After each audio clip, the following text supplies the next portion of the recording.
Anne of Green Gables. By Lucy Maud Montgomery. Chapter 32. The pass list is out. With the end of June came the close of the term and the close of Miss Stacy's rule in Avonlea School. Anne and Diana walked home that evening feeling very sober indeed. Red eyes and damp handkerchiefs bore convincing testimony to the fact that Miss Stacy's farewell words must have been quite as touching as Mr. Phillips's had been under similar circumstances 3 years before. Diana looked back at the schoolhouse from the foot of the spruce hill and sighed deeply. "It does seem as if it was the end of everything, doesn't it?" she said dismally. "You oughtn't to feel half as badly as I do," said Anne, hunting vainly for a dry spot on her handkerchief. "You'll be back again next winter, but I suppose I've left the dear old school forever if I have good luck, that is. It won't be a bit the same. Miss Stacy won't be there, nor you nor Jane nor Ruby probably. I shall have to sit all alone, for I couldn't bear to have another desk mate after you. Oh, we have had jolly times, haven't we, Anne? It's dreadful to think they're all over." 2 big tears rolled down by Diana's nose. "If you would stop crying I could," said Anne imploringly. "Just as soon as I put away my hanky I see you brimming up and that starts me off again. As Mrs. Lynde says, if you can't be cheerful, be as cheerful as you can. After all, I dare say I'll be back next year. This is one of the times I know I'm not going to pass. They're getting alarmingly frequent. Why, you came out splendidly in the exams Miss Stacy gave." "Yes, but those exams didn't make me nervous. When I think of the real thing you can't imagine what a horrid cold fluttery feeling comes round my heart. And then my number is 13 and Josie Pye says it's so unlucky. I am not superstitious and I know it can make no difference. But still I wish it wasn't 13.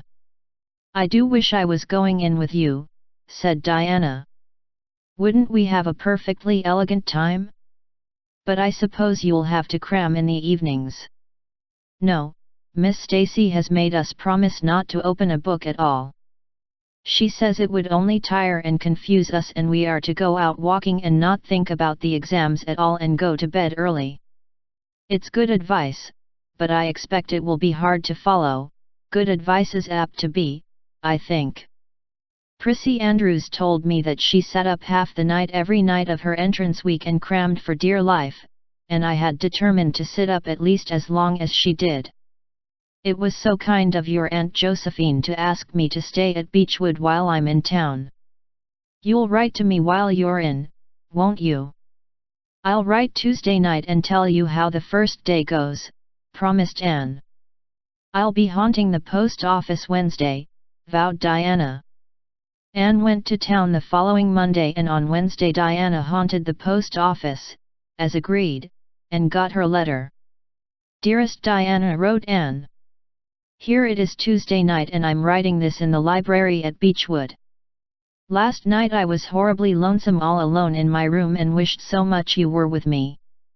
I couldn't cram because I'd promised Miss Stacy not to, but it was as hard to keep from opening my history as it used to be to keep from reading a story before my lessons were learned.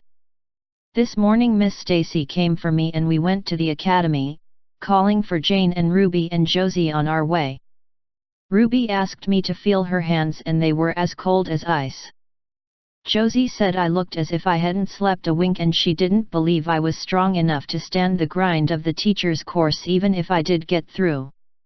There are times and seasons even yet when I don't feel that I've made any great headway in learning to like Josie Pye." When we reached the academy there were scores of students there from all over the island. The first person we saw was Moody Spurgeon sitting on the steps and muttering away to himself. Jane asked him what on earth he was doing and he said he was repeating the multiplication table over and over to steady his nerves and for pity's sake not to interrupt him, because if he stopped for a moment he got frightened and forgot everything he ever knew, but the multiplication table kept all his facts firmly in their proper place. When we were assigned to our rooms Miss Stacy had to leave us.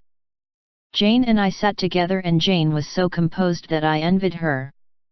No need of the multiplication table for good, steady, sensible Jane. I wondered if I looked as I felt and if they could hear my heart thumping clear across the room. Then a man came in and began distributing the English examination sheets. My hands grew cold then and my head fairly whirled around as I picked it up.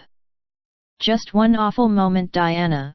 I felt exactly as I did 4 years ago when I asked Marilla if I might stay at Green Gables, and then everything cleared up in my mind and my heart began beating again. I forgot to say that it had stopped altogether, for I knew I could do something with that paper anyhow. At noon we went home for dinner and then back again for history in the afternoon. The history was a pretty hard paper and I got dreadfully mixed up in the dates. Still, I think I did fairly well today.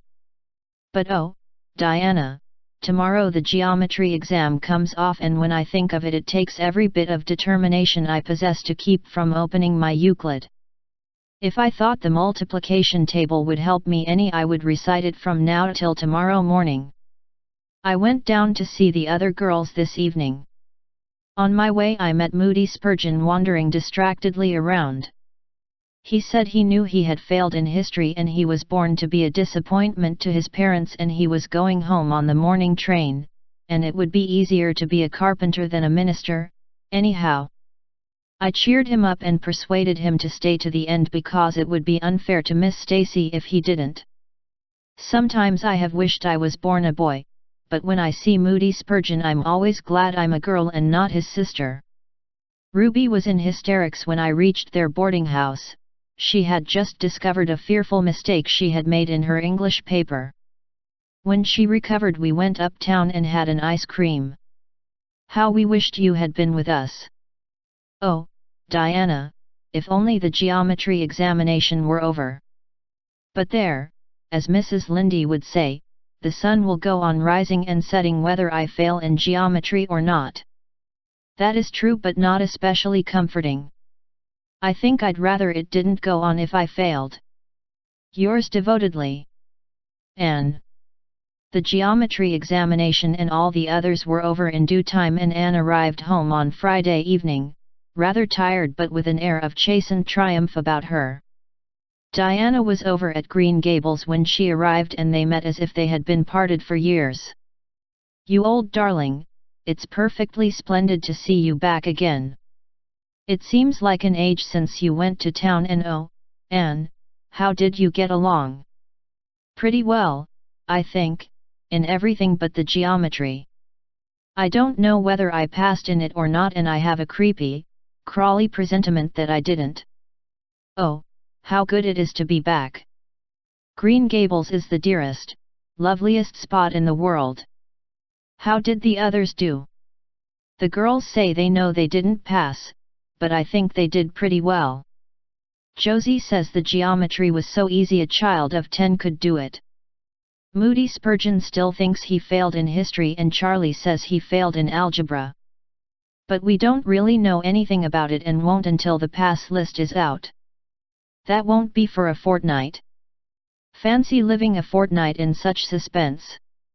I wish I could go to sleep and never wake up until it is over. Diana knew it would be useless to ask how Gilbert Blythe had fared, so she merely said, "Oh, you'll pass all right. Don't worry." "I'd rather not pass at all than not come out pretty well up on the list," flashed Anne, by which she meant, and Diana knew she meant, that success would be incomplete and bitter if she did not come out ahead of Gilbert Blythe. With this end in view Anne had strained every nerve during the examinations. So had Gilbert. They had met and passed each other on the street a dozen times without any sign of recognition, and every time Anne had held her head a little higher and wished a little more earnestly that she had made friends with Gilbert when he asked her, and vowed a little more determinedly to surpass him in the examination. She knew that all Avonlea Jr. was wondering which would come out first.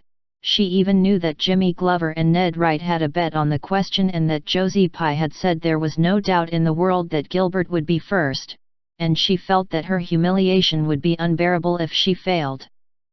But she had another and nobler motive for wishing to do well. She wanted to pass high for the sake of Matthew and Marilla, especially Matthew. Matthew had declared to her his conviction that she would beat the whole island. That, Anne felt, was something it would be foolish to hope for even in the wildest dreams. But she did hope fervently that she would be among the first 10 at least, so that she might see Matthew's kindly brown eyes gleam with pride in her achievement. That, she felt, would be a sweet reward indeed for all her hard work and patient grubbing among unimaginative equations and conjugations. At the end of the fortnight Anne took to haunting the post office also, in the distracted company of Jane, Ruby, and Josie, opening the Charlottetown dailies with shaking hands and cold, sink-away feelings as bad as any experienced during the entrance week. Charlie and Gilbert were not above doing this too, but Moody Spurgeon stayed resolutely away. "I haven't got the grit to go there and look at a paper in cold blood," he told Anne. "I'm just going to wait until somebody comes and tells me suddenly whether I've passed or not." When 3 weeks had gone by without the pass list appearing, Anne began to feel that she really couldn't stand the strain much longer. Her appetite failed and her interest in Avonlea doings languished. Mrs. Lynde wanted to know what else you could expect with a Tory superintendent of education at the head of affairs, and Matthew, noting Anne's paleness and indifference and the lagging steps that bore her home from the post office every afternoon, began seriously to wonder if he hadn't better vote Grit at the next election. But one evening the news came. Anne was sitting at her open window, for the time forgetful of the woes of examinations and the cares of the world, as she drank in the beauty of the summer dusk, sweet-scented with flower breaths from the garden below and sibilant and rustling from the stir of poplars.